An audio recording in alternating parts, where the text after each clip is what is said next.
Mais pas la...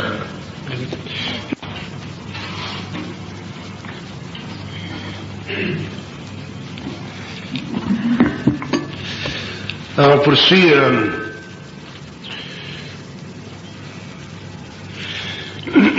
toujours sur le plan de l'évolution de la conscience. Un point qui est intéressant à regarder, c'est la relation entre l'homme en tant qu'ego et le plan mental en tant que source de pensée.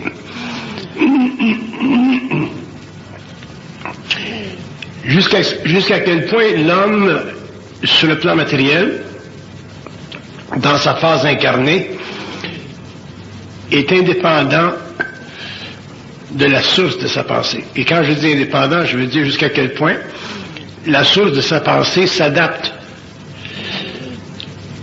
à son ego à un point où l'homme ne peut pas facilement distinguer entre elle et lui-même. C'est une question existentielle importante, et sur le plan psychologique, c'est une question qui mène essentiellement ou inévitablement à ce qu'on pourrait appeler la reconstruction de l'être psychologique, parce que une fois que l'homme a mis le point sur les origines de sa conscience et qu'il a identifié psychologiquement le caractère occulte de sa pensée, il est obligé de se restructurer psychologiquement en tant qu'ego, parce que il s'aperçoit que sa vie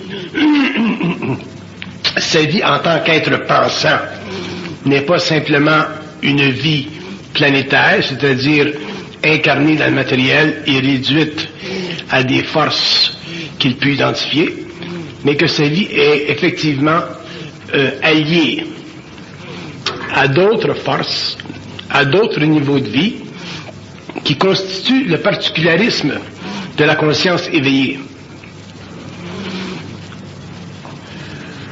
À partir du moment où l'homme entre dans une évolution de conscience, c'est-à-dire dans une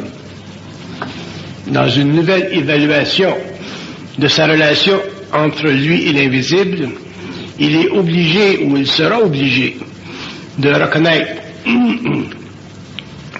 certains aspects de cette conscience qui vient d'ailleurs et qui fait partie en même temps de lui.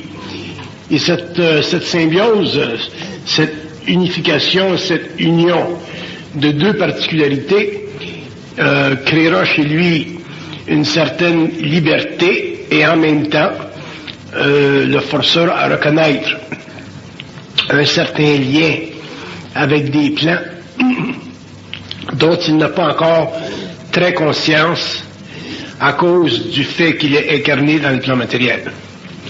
Mais une fois que l'homme se saisit de son infinité, c'est-à-dire qu'il sort de son corps matériel, soit en conscience astrale, ou en conscience mentale, ou en conscience éthérique, il s'aperçoit que ce lien avec l'invisible constitue le caractère éternel de sa réalité, et que sur le plan matériel, il peut, jusqu'à un certain point, en bénéficier. Et c'est ce côté que je veux regarder avec vous au cours de cette conférence, jusqu'où l'homme, ou jusqu'à quel point l'homme peut bénéficier d'une conscience double. D'une conscience double, c'est-à-dire d'une conscience qui est réfléchie, donc qui donne naissance à la conscience subjective de l'ego, et à une conscience qui n'est pas réfléchie, totalement intuitée, totalement éveillée, et qui donne naissance à la réalisation qu'il est en partnership sur le plan matériel avec des forces de vie qui s'étendent au-delà de son propre espace-temps pour embrasser des mondes qui lui sont encore inconnus, mais qu'il découvrira ou envers lesquels il établira des liens lorsqu'il sera au pas de la mort. quand on est jeune ou quand on est, disons, jeune,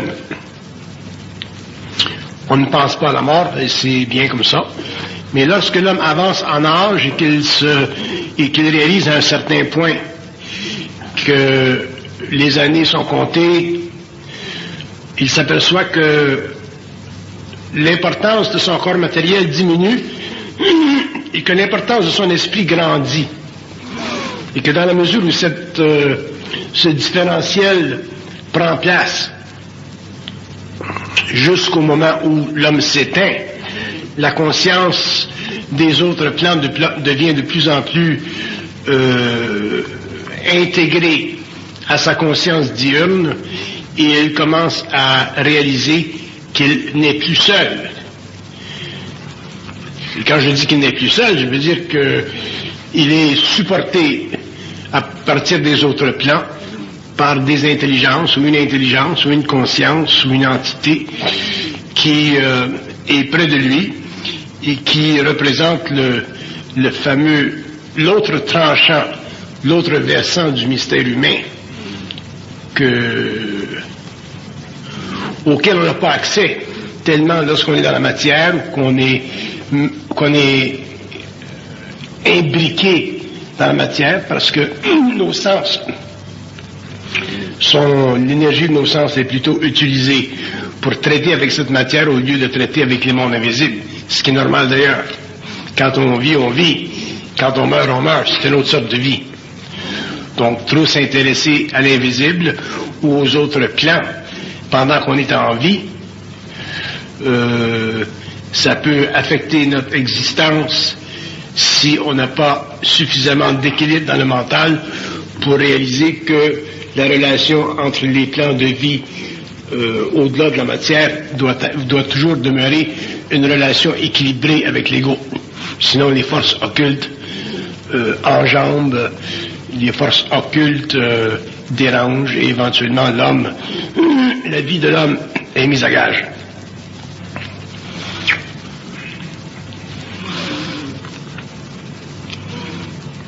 L'évolution de la conscience,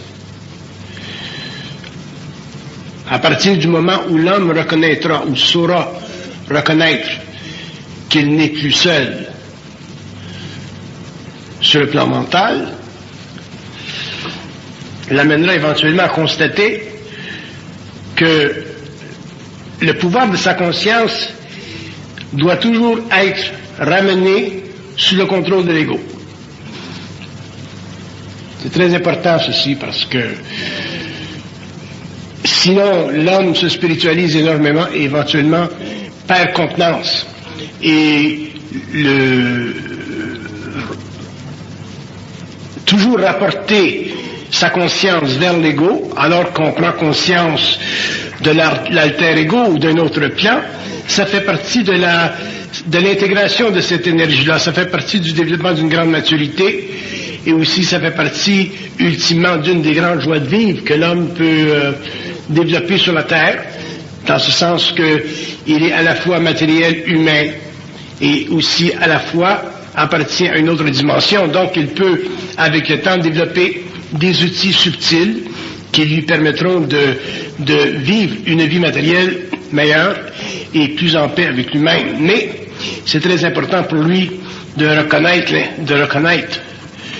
qu'il doit toujours rapporter vers lui-même le contrôle de sa conscience.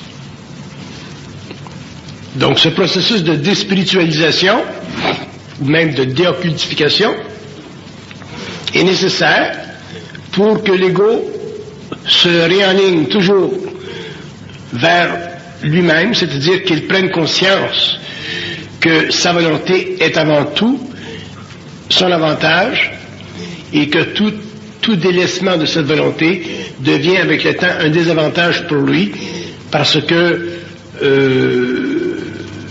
il sera amené à subir la présence des forces internes au lieu de les manipuler et de les utiliser à bon escient.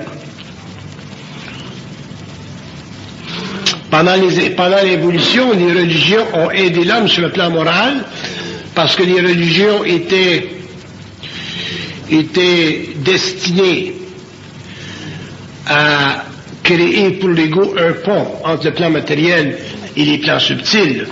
Mais à la fin du 20e siècle, alors que l'homme est en train de s'ouvrir à une nouvelle conscience, la religion n'est plus suffisante pour lui expliquer la réalité du phénomène humain, et il sera obligé au cours de son évolution de prendre en main cette explication et d'en trouver éventuellement lui-même, par lui-même, les mécanismes, parce que l'homme aura besoin, au fur et à mesure où il entrera dans les arcanes de sa conscience, il aura besoin d'une intelligence suffisamment libérée du connu pour lui permettre d'expérimenter avec les forces occultes et éventuellement en arriver à contrôler cette partie de lui-même, autrement dit, une partie de sa lumière sur le plan matériel, pour bénéficier, tant qu'il est dans son corps matériel, d'une vie plus balancée, plus équilibrée.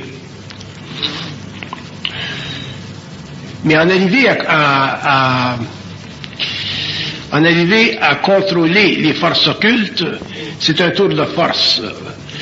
Parce que les forces occultes misent toujours sur la déception pour créer dans l'ego un déséquilibre. S'il n'y avait pas de déséquilibre créé par les forces occultes, l'ego ne prendrait pas conscience des forces occultes. Donc le déséquilibre lui permet de prendre conscience de ces forces-là, et il doit éventuellement en arriver à se rééquilibrer par lui-même, et ceci il le fera dans la mesure où il aura suffisamment d'intelligence pour se protéger contre ces forces-là. Il y a des gens qui me disent, mais quelles sont ces forces? Qu'est-ce que vous voulez dire par ces forces? Toute intrusion dans une conscience humaine qui mène à un éveil de conscience, toute forme de télépathie, toute forme de reconnaissance de l'existence d'un autre monde, d'un autre plan en relation avec l'homme, crée dans la conscience de l'homme un état d'esprit qui rapidement le différencie des autres hommes inconscients. Cette différenciation, naturellement, crée chez lui une sorte de solitude qu'il peut équilibrer ou rebalancer par le fait qu'il peut rencontrer d'autres personnes qui sont dans la même situation que lui.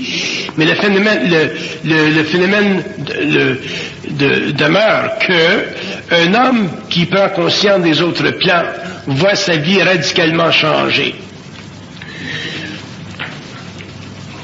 Quel que soit son niveau d'évolution. Et c'est ce changement radical de sa vie qu'il doit contrôler pour en arriver à une certaine maturité occulte. Et ce travail, comme je le disais tout à l'heure, n'est pas facile parce que les forces occultes, c'est-à-dire le niveau d'intelligence ou les forces intelligentes qui travaillent à travers son ego sur le plan mental, vont utiliser tous les subterfuges nécessaires pour l'amener éventuellement à contrôler lui-même sa propre évolution. Et ils ne peuvent le faire que par truchement, que par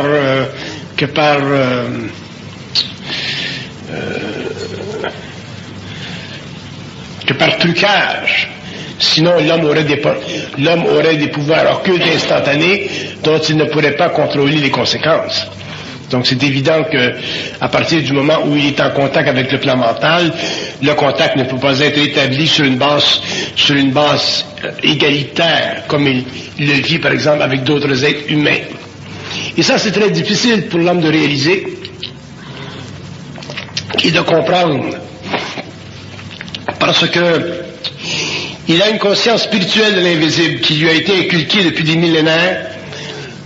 Et cette conscience spirituelle de l'invisible, alors qu'elle était utile dans le temps où l'homme n'avait pas de conscience télépathique, à partir du moment où il en a une, les règles du jeu sont altérées, et profondément altérées, au point où éventuellement il en arrive à reconnaître qu'essentiellement le lien entre lui et l'invisible est fondé sur le mensonge cosmique.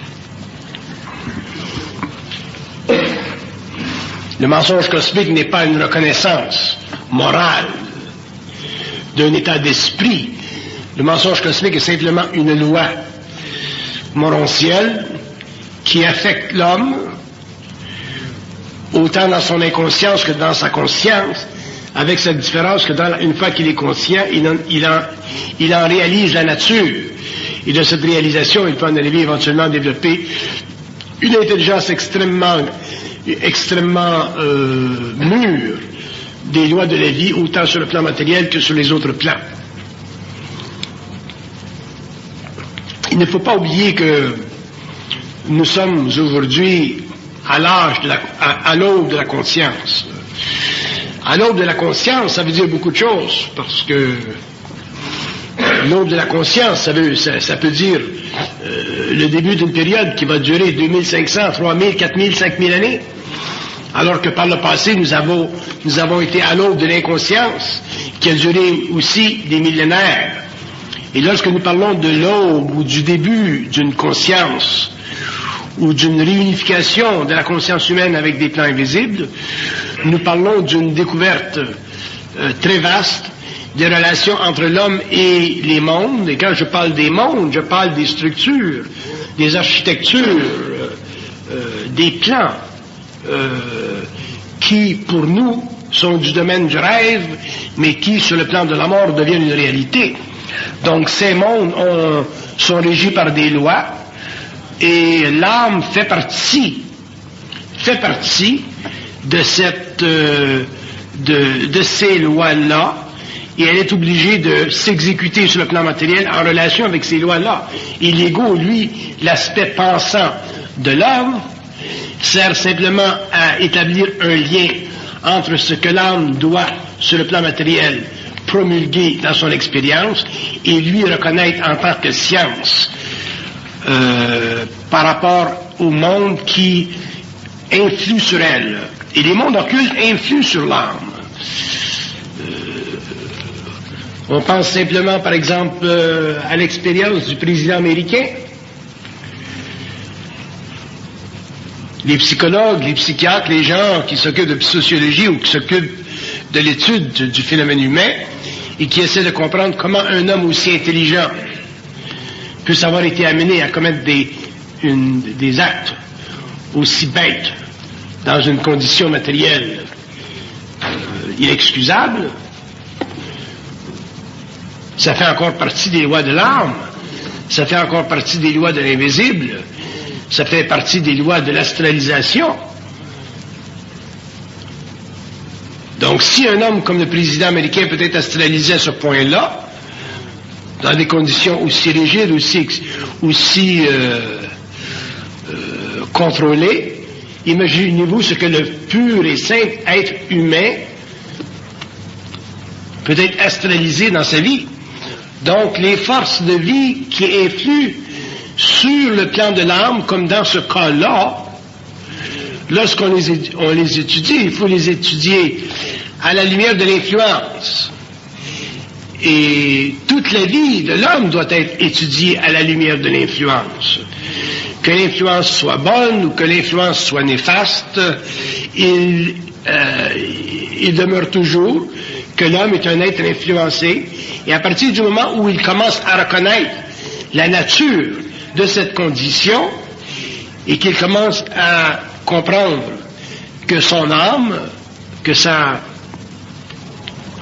cette mémoire qui est sa réalité est affectée par ces forces-là, à ce moment-là, il commence à se désengager de beaucoup de réflexions inutiles qui pourraient ternir sa vie et créer dans sa conscience temporelle un fardeau en ce qui concerne l'origine ou la cause de ces accidents de parcours.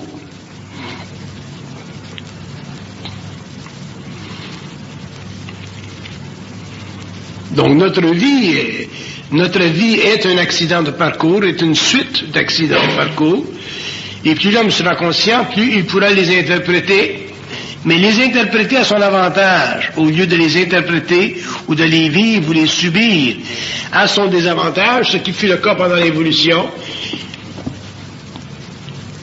condition qui a créé énormément de souffrance, de réflexion, de culpabilité chez l'ego, alors que l'âme était simplement réduite à ses lois d'influence, à ses forces qui influent sur elle, alors que l'ego n'était pas en mesure, à ce moment-là, d'en interpréter le caractère. Et c'est là le but de la conscience, c'est là la conséquence d'une conscience supramentale ou d'une conscience éveillée. Mais il y a un prix à payer pour toute conscience. Et le prix à payer, mais c'est le dérangement qu'elle crée dans l'ego.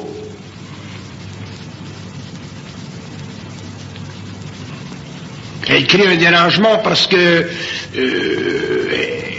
elle doit faire son chemin, elle doit pénétrer la conscience endormie de l'homme.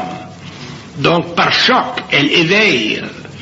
Et par choc, et par choc, et par choc, qui dure des années, elle éveille de plus en plus jusqu'à ce que l'ego soit suffisamment éveillé pour finalement en prendre le contrôle, c'est-à-dire vivre sa vie de plus en plus à l'épreuve de ses influences. Et c'est là ce que j'appelle de l'intelligence. À partir du moment où l'homme pourra se libérer suffisamment de la puissante pulsion de ses influences sur son ego, on pourra dire qu'il a de l'intelligence, c'est-à-dire qu'il reconnaît, qu'il connaît les lois occultes qui agissent sur le plan mental derrière le tableau de l'ego réfléchi.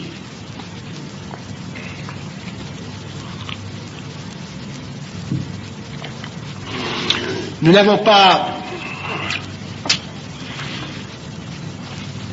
Bon, je ne veux pas aller dans ce sujet parce que j'ai toujours refusé d'aller dans ce sujet, mais de temps à autre, il faut que j'aille dans ce sujet pour expliquer des aspects.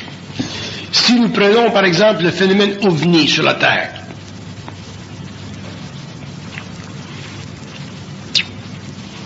si nous prenons les expériences soi-disant réelles de certains individus qui ont eu des contacts avec des niveaux de conscience dites non naturels, nous réalisons qu'il y a toujours un élément furtif dans toutes ces expériences. Les femmes qui ont été mises enceintes par ces forces, les hommes qui ont été approchés et affectés par ces forces, par ces intelligences. Dans n'importe quel domaine de l'expérience, à n'importe quel niveau, même sur le plan militaire, on reconnaît toujours, on est forcé de toujours admettre qu'il y a un niveau d'espièglerie, il y a un niveau il y a un certain secret, il y a des choses qui ne sont pas claires. Et même aujourd'hui, avec notre technologie, nos capacités analytiques, et ainsi de suite, nous ne sommes pas encore capables de réellement comprendre et d'expliquer ce phénomène-là d'une manière méthodique, scientifique, une manière qui plaise à tous les esprits qui s'y intéressent. Pourquoi? Parce que il y a des choses concernant la nature de l'esprit que nous ne comprenons pas. Il y a des choses concernant la nature des mondes, les espaces-temps, ce que nous appelons la réalité. Il y a des domaines, non pas simplement de conscience, mais d'existence, qui sont pour nous réellement une manifestation d'un grand imaginaire universel ou cosmique qui est trop vaste pour notre esprit englobé dans un corps matériel, un esprit qui est incapable de se libérer des liens avec la matière. Donc, ce n'est pas parce que l'homme est impuissant à se libérer de son matériel que les mondes cessent d'être ce qu'ils sont, c'est-à-dire des mondes extrêmement puissants, relativement parlant, et extrêmement envahissants s'ils décident, pour une raison ou une autre, de venir en contact avec l'expérience humaine, que ce soit sur le plan du phénomène ovni, ou que ce soit sur le plan du contact cérébral, télépathique, avec des éléments qu'on appelle le plan mental. Qu'est-ce que ça veut dire, le plan mental? Nous allons devoir, au cours de notre évolution, comme nous l'avons fait dans les religions, comme nous l'avons fait dans les sciences, nous allons devoir faire, au cours de l'évolution, une étude, une évaluation, une description de ces mondes en fonction de notre expérience. Et ce sont ces expériences qui, au cours de l'évolution, collectivement, permettront à l'humanité de comprendre exactement ce qu'est le mystère de l'homme, ce qu'est le mystère de la vie, ce que sont les mystères des mondes et d'où vient cette extrapolation exponentielle absolument fantastique qu'on appelle le cosmos.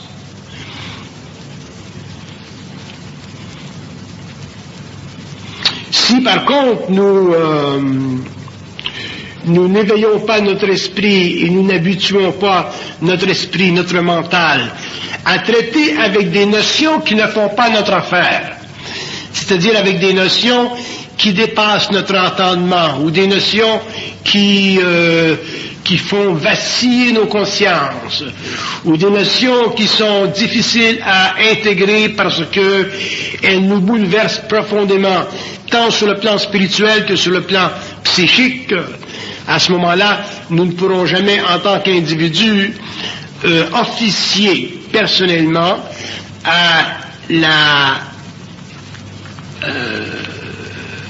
la définition des mondes qui sont en contact avec nous, à notre insu, dans leur propre invisibilité, mais qui tout de même demeurent des mondes réels, fondamentaux, solides, consistants avec la réalité spatio-temporelle des autres plans, mais qui demeurent pour nous imaginaires, parce que nous ne sommes pas suffisamment stables psychiquement pour traiter avec des réalités qui ne se conforment pas à la réalité de nos sens, ce qui crée les conditions inévitablement différentes et étrangères à notre conscience, qu'on appelle l'invisible ou l'infinité. Je ne suis pas tellement intéressé à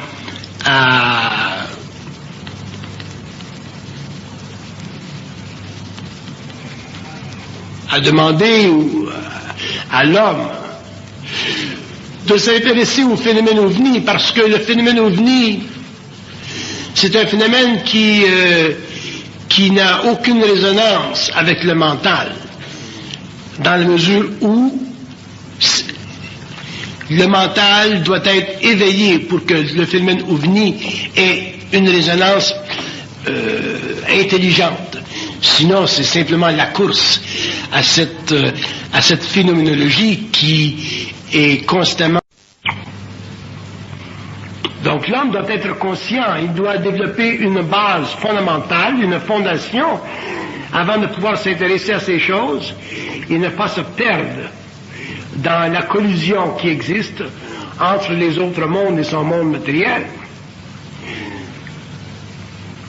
C'est pour ça qu'il doit s'habituer au cours de son évolution à un constat fondamental en ce qui concerne la conscience mentale. Et ce constat, c'est sa capacité en tant qu'ego de pouvoir digérer, intégrer ce que nous appelons forcément le mensonge cosmique. Pourquoi nous appelons le mensonge cosmique? Pourquoi nous appelons ça le mensonge cosmique? Parce que nous savons que la relation idéologique qui existe entre un ego matériel ou un humain qui pense et des mondes parallèles, cette relation ne peut pas être fondée sur le caractère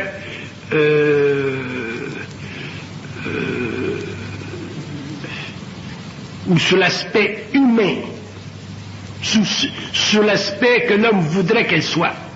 Jamais l'homme n'aura de relation avec les autres plans dans un cadre qui, au début, lui plaise en tant qu'égaux. Parce que ces autres plans sont trop différents du sien. Les lois sont différentes. Les conséquences énormes sont telles que si l'homme venait en contact avec ces mondes et qu'il aurait une relation de 1 à 1 avec ces mondes, l'homme aurait sur la terre des pouvoirs qui déséquilibreraient facilement son environnement social. Mais sur le plan humain, sur le plan personnel, il doit s'amener graduellement à constater que le contact avec le plan mental, c'est une révolution sur le plan de l'ego. Et cette révolution est de plus en plus grande dans la mesure où il est capable d'assumer une relation avec le plan mental dans le cadre du mensonge cosmique sans être psychologiquement troublé.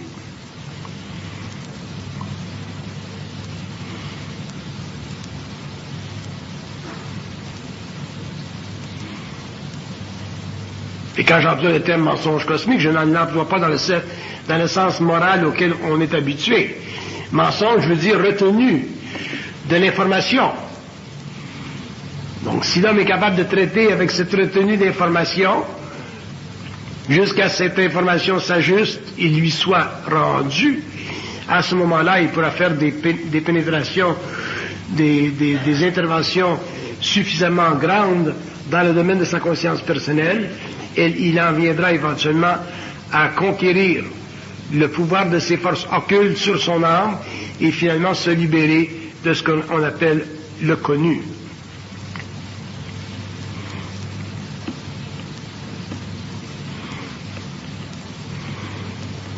La conscience est un état d'esprit. Et quand je dis état d'esprit, je veux dire qu'elle représente un équilibre quelconque entre cette source, ce plan dans l'invisible, et le mental humain. Et dans la mesure où l'homme est capable de maintenir cet équilibre entre ces deux mondes, il est sur le plan matériel suffisamment protégé contre le mensonge qui est de nature l'imprimatur de ces mondes.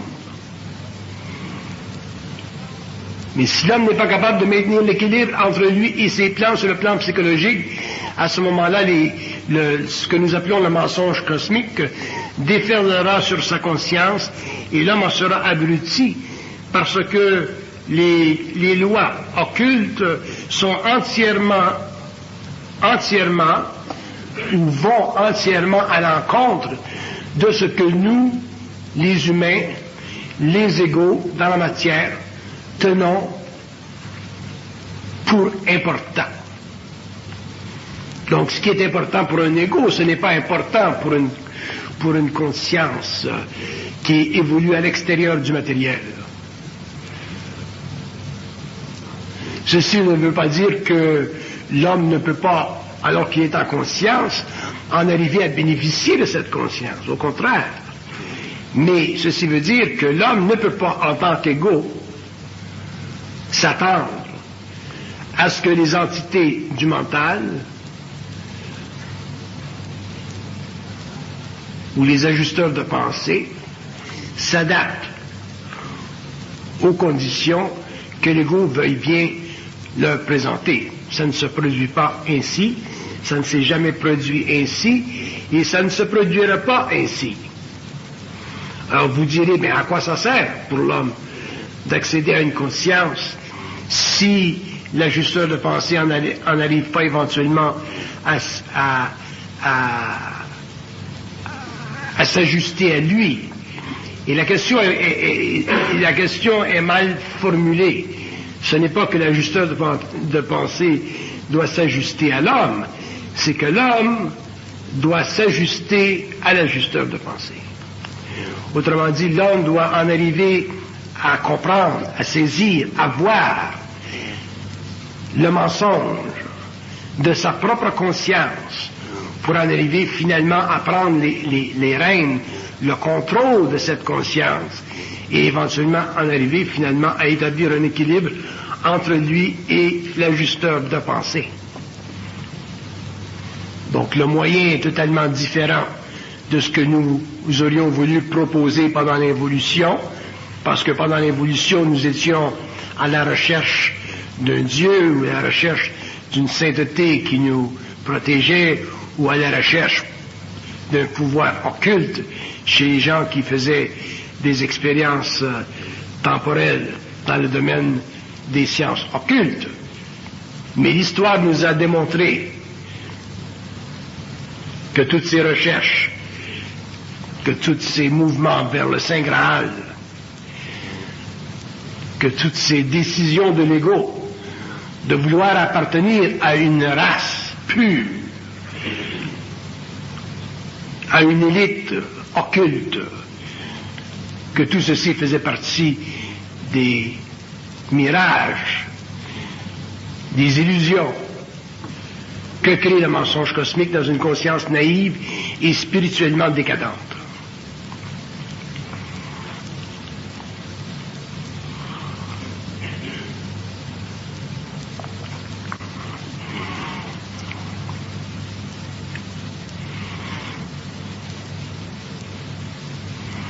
Quand je parle de la décadence spirituelle de l'homme, ce que je veux dire, c'est que toute forme de spiritualité engage l'ego, donc le mortel, à vouloir s'imaginer que toute préconscience, toute conscience qui évolue dans des mondes parallèles peut être assujettie à son désir spirituel. C'est dans ce sens-là que je dis que la spiritualité, elle est décadente. Elle est décadente dans le sens que l'homme n'a aucune idée comment sont structurés, fonctionnent les mondes qui sont à la base de toute conscience évolutive, autant sur le plan humain que sur les plans plus limités du monde animal, végétal et plantaire. Le cosmos est vaste. Et l'évolution de la conscience fait partie de l'évolution du cosmos. Et la compréhension scientifique de la relation entre l'homme et les plants fait partie du développement de l'intelligence sur la Terre. Et il n'y a aucune limite à cette définition, à cette évolution et à ce développement, parce que la lumière est infinie et son mouvement seulement doit être compris au cours des âges afin que l'homme en arrive finalement à cesser d'être une créature pour devenir finalement un créateur.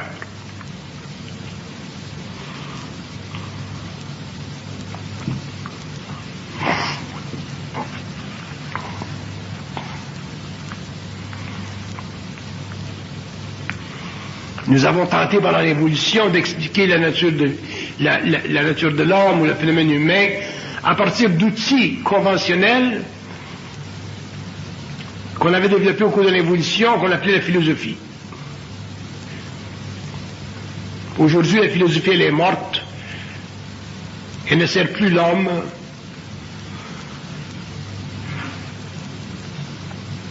Parce qu'elle n'est plus suffisante à répondre aux questions complexes d'un esprit plus averti.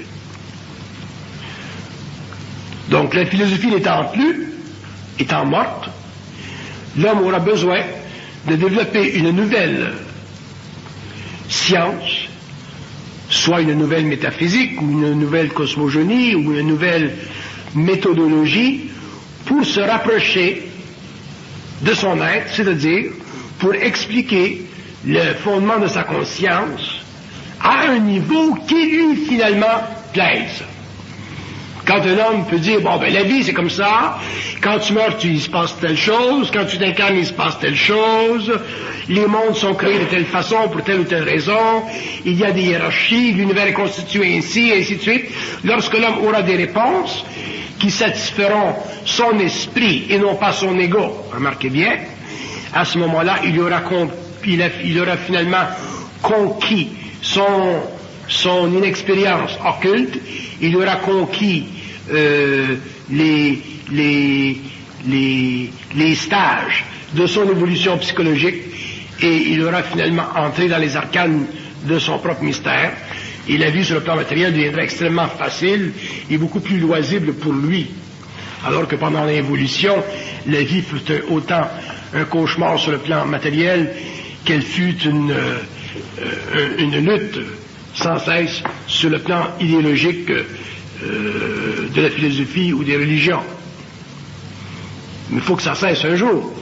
Il faut que l'homme en arrive à savoir et à comprendre qu'est-ce qui se passe dans la multidimensionnalité de sa conscience, s'il doit avoir une idée de ce qu'il est, d'où il vient, où il s'en va. Mais comme je vous dis, cette nouvelle évolution ne sera pas facile parce que les tables seront retournées contre lui. Et quand je dis que les tables seront retournées contre lui, je veux dire que ce qu'il aura appris au cours de son développement, au cours de son évolution, sera fracassé, remis en question, et c'est là qu'il fera face au mensonge cosmique, et c'est là qu'il apprendra finalement à contester ce que on cherche à imposer à son esprit derrière le tableau de son ego. Et lorsque l'homme aura appris à contester tout ce qui vient dans son esprit, il aura finalement une mesure de ce qu'il sait, de sa puissance créatrice et de sa conscience générative.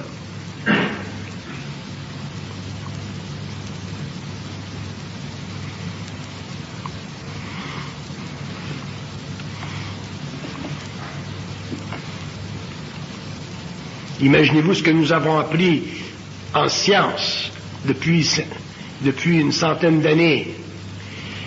Imaginez-vous le mouvement exponentiel, la croissance exponentielle des technologies. 1976, Bill Gates n'existait pas, Microsoft n'existait pas. Aujourd'hui, Bill Gates existe, Microsoft existe et le monde est en révolution. Et ceci à l'intérieur de quelques années. Imaginez-vous 200 ans, 300 ans, 500 ans, 1000 ans. Imaginez-vous le temps que nous avons vécu, nous, les hommes, dans une phase presque animale à partir du Cro-Magnon jusqu'à aujourd'hui.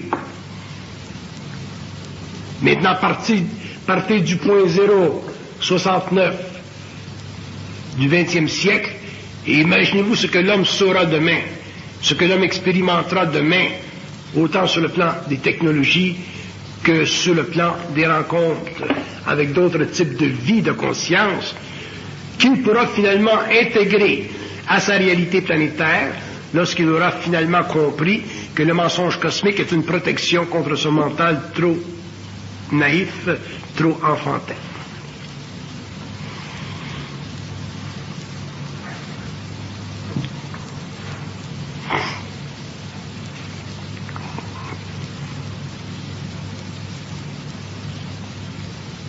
C'est seulement dans le sens d'une évolution que le terme conscience devient important pour l'être humain, pour l'individu. Si l'individu regarde le terme, le concept d'une conscience, ou le phénomène d'une conscience en évolution à partir d'un plan personnel, où il en arrive à se désengager de plus en plus des influx astraux qui coincent sa conscience et qui font de lui un individu malmené, c'est-à-dire un individu sans puissance, alors à ce moment-là, le phénomène de la conscience, déjà, sur la Terre, pointe dans une bonne direction. Il permet à l'homme de se désengager en tant qu'individu d'une myriade d'impressions qui, pendant l'évolution, ont créé chez lui une grande paralysie, autant sur le plan psychologique, psychique que matériel. Par contre, si nous cherchons dans le mot conscience, ou dans le terme conscience, ou dans le phénomène de la conscience, si nous cherchons non pas simplement des réponses, mais si nous cherchons une phénoménologie, si nous cherchons un avantage qui représente pour l'ego un désir, à ce moment-là, nous aurons de nombreuses déceptions parce que la conscience n'est pas au service de l'homme. La conscience fait partie de l'évolution de l'univers local et l'homme fait partie de cette conscience, il fait partie de cette évolution, il doit finalement, éventuellement en arriver à s'intégrer à elle selon ses lois à elle et non pas les priorités que lui veut bien lui apporter à cause de son innocence planétaire.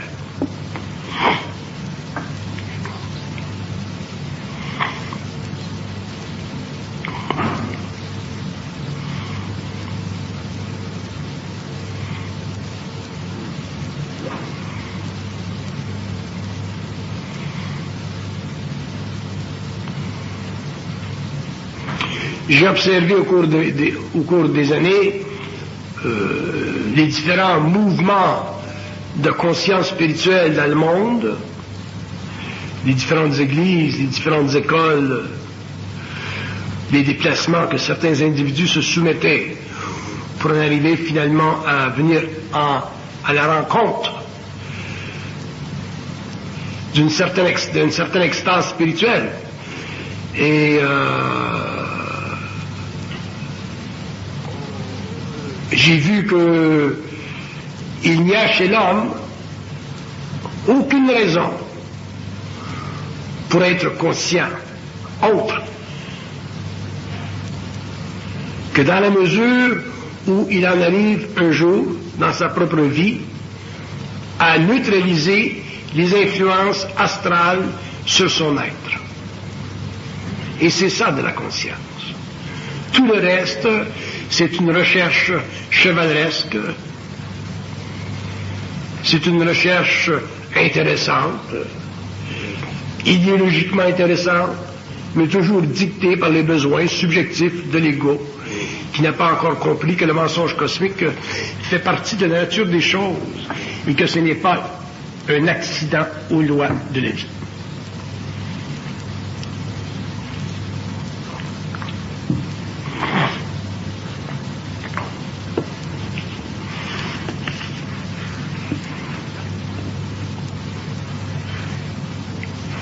Le concept du mensonge cosmique va à l'encontre de la préconception spirituelle de l'homme face à l'organisation uniforme des mondes qui dépassent ou qui évoluent au-delà de la matérialité, parce que, à la limite ou aux confins de ces mondes, se projette dans la conscience humaine l'identité d'un Dieu éternel. Donc, comment un Dieu éternel à la source de tout, responsable de tout, serait plongé, immergé dans ce que nous, les hommes, appelons le mensonge cosmique. Donc pour l'homme spirituel, pour l'homme de l'évolution, c'est une imposture, c'est une impossibilité, c'est quelque chose de totalement improbable, c'est quelque chose qui ne se pense pas. Et pourtant, l'homme en arrivera un jour à réaliser que c'est la seule chose intelligente, réelle.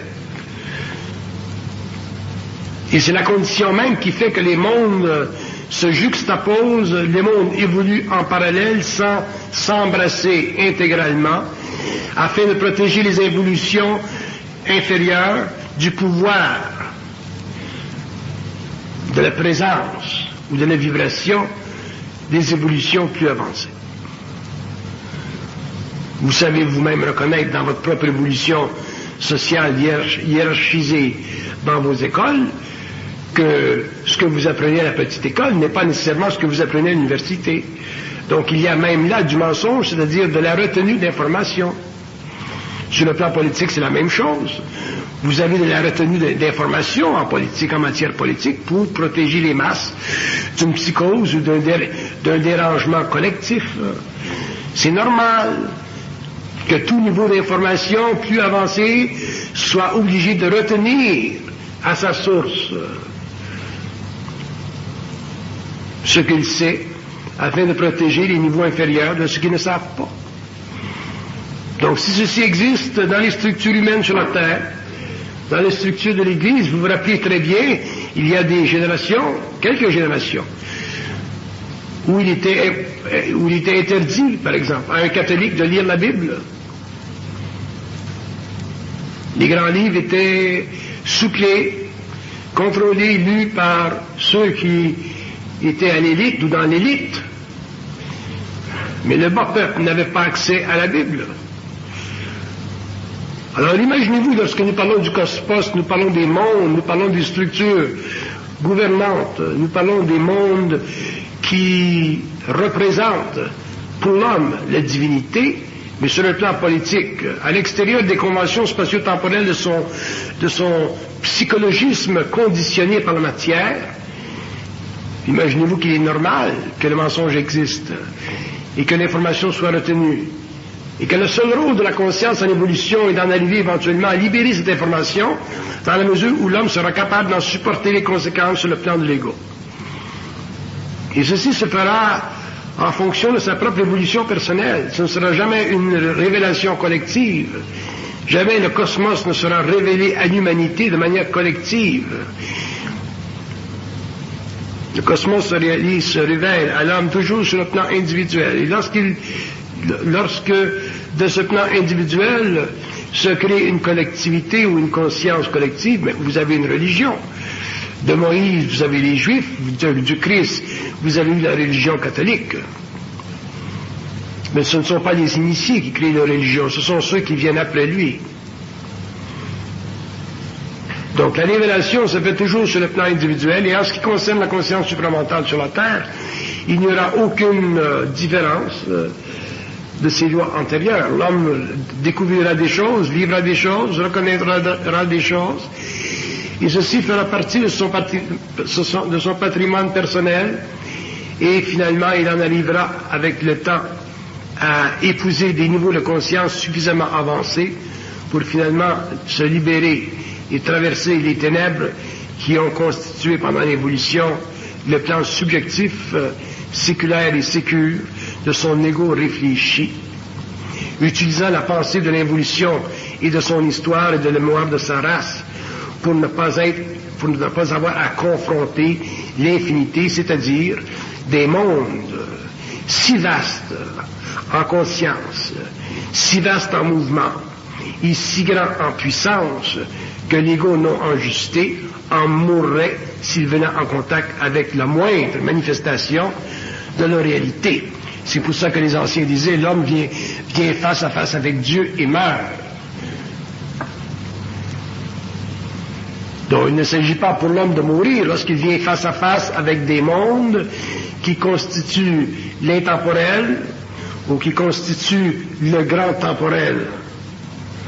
Mais il s'agit pour lui de pouvoir intégrer graduellement le mensonge qui automatiquement rend transparent son ego pour petit à petit amener ce dernier à se retrouver face à face avec des plans de la réalité qui conviennent un peu plus à une intelligence avertie et un peu moins avec une intelligence naïve et spirituellement décadente.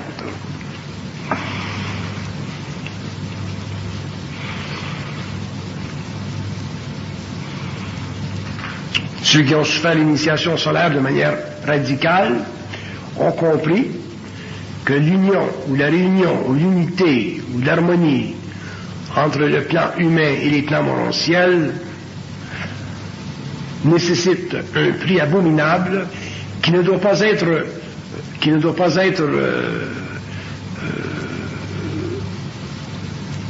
réparti chez l'homme. Ce n'est pas nécessaire. Mais ce prix est nécessaire, il fut nécessaire, parce que les voiles de la conscience devaient être déchirés afin que ressurgisse dans l'esprit de l'homme sa conscience atlantéenne, c'est-à-dire sa conscience universelle qui précède la stabilisation et la structuration de son ego évolutif.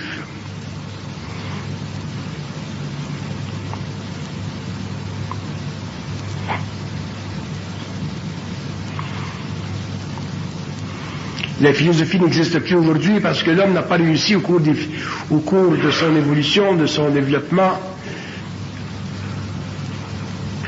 à lui donner la puissance de la critique absolue. Si Nietzsche ou si Sartre ou si Hegel avaient pu développer la critique absolue, ou même Hegel, la philosophie existerait aujourd'hui et le philosophe serait, sur la Terre, un homme suffisamment avancé pour donner à l'humanité une direction.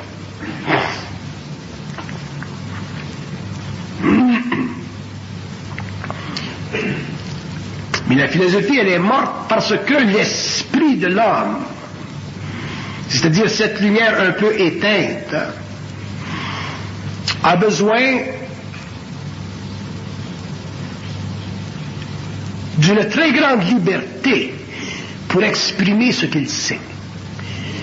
Et si l'esprit de l'homme n'a pas cette liberté pour exprimer ce qu'il sait, pour exprimer sa propre lumière, parce qu'il est confiné par des mots que les philosophes ont, au cours des siècles, au cours des âges, très bien développés, structurés, raffinés, mais pas suffisamment soufflés de vie, à ce moment-là, la philosophie ne peut pas servir de nourriture pour l'être humain, et un jour, l'homme sera obligé de se libérer complètement du connu pour en arriver finalement à créer dans les espaces internes de sa conscience avancée les mots secrets de sa conscience créatrice.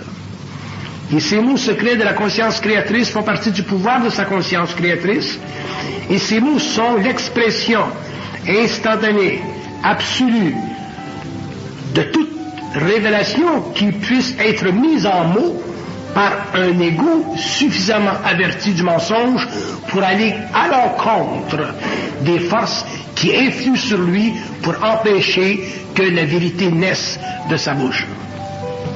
Et lorsque je parle de vérité, je ne parle pas de la vérité de l'évolution, je parle simplement du réel qui va à l'encontre du mensonge lorsque l'homme est suffisamment conscient, averti et en puissance pour ne plus avoir peur de parler. Mais ne pas avoir peur de parler ne veut pas dire n'importe quelle connerie. Ne pas avoir peur de parler veut dire être capable de déchirer en soi notre propre voile afin de pouvoir libérer soi-même et les autres de notre propre inconscience qui fut pendant l'évolution le tombeau de l'humanité. Donc il ne s'agit pas pour l'homme d'avoir peur du mensonge cosmique. Le mensonge cosmique fait partie de la mesure ou de la démesure des relations entre l'invisible et le matériel. Et lorsque l'homme saura faire face à ce mensonge et ne pas perdre de contenance devant lui, l'homme pourra finalement rétablir un nouvel équilibre dans sa